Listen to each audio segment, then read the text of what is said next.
next question comes from Baltimore.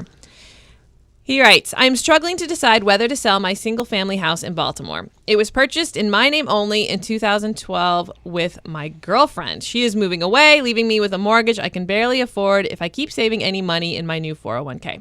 I don't expect to be able to pay for any major repairs if anything goes wrong. Would you recommend trying to find a roommate and keeping the house or trying to sell? Do you know of any financial consequences of a sale I should consider? Woof. I'm sorry, man. Single in Baltimore. That is... Ouch. Whew. DC always rags on Baltimore. Sorry. Yeah. I don't know about you, Sean. My first reaction is to sell. This sounds like he doesn't have a cushion.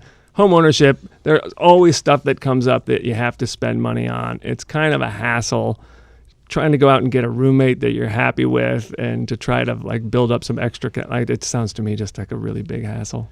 Yeah, I mean, what came to mind first is sell it, but there are consequences to selling it. Number one, you need to make sure that you can get into a different living situation at cost, right? Yeah. Or below. So if you can't find a rental that matches your mortgage payment, then net, you might be worse off. Now, you might have a pot of money if the appreciation is there, but you just need to make sure that you have those factors figured out. And then with the appreciation, if you have a gain in the value that you purchased it for versus its market value, there is one thing to consider in terms of there's an exclusion on personal residencies that you sell for tax purposes.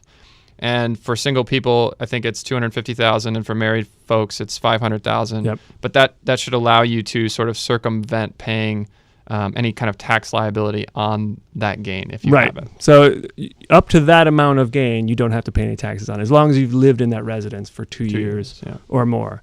And you brought up a good point too, like in terms of where are you going to go, but also if you're able to deduct the mortgage interest on your home and then you sell it and rent, then you just have to expect that your taxes are going to go up a bit too. So factor all that into it. But boy, it sounds like a hassle.